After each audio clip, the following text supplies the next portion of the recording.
Mill-Fond tal-Kawżi Ġusti tingħata għajnuna lil għaqdiet tal-karità, dawk reliġjużi, soċjali, edukattivi u anke sportivi li jkollhom bżonn flus għal proġett ta' darba.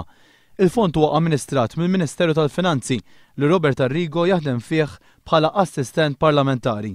Illum il-mezzi tax-xandir kienu msejħa f'tasliema biex Robert Arrigo jippreżenta ċekk lil wieħed mill-klabs tal-water polo.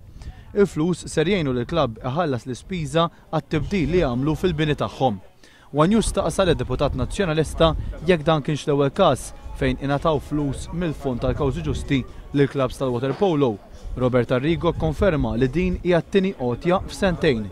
L-ewwel ċekk kien ingħata lil klabb ieħor tal-water polo f'Tasliema wkoll, lokalità fid-distrett elettorali ta' Robert Arrigo. Kien hemm is-sena li għaddiet is-Sliema Aquatic Sports Club. Dak minn għalija biss. L-ammont li kien ingħata dakinhar kien ta' 10,000 euro. Wanjus staqsal lil Robert Arrigo jekk iħossx li qed jieħu vantaġġ fuq id-deputati l-oħra nazzjonalisti meta jidher fil-mezzi tax-xandir jippreżenta ċekkijiet lill-għaqdiet li jinsabu kollha fid-distrett elettorali tiegħu.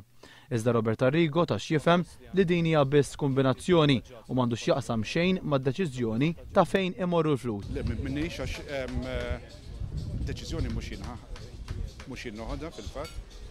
Hemm każi wkoll li ma jkunux aċċettati u allura le ma nistax jiġifieri jekk għandi bżonn li nagħmel affarijiet jiena għandi l-mezzi li fil-fatt nagħmilhom jiena u hekk isir.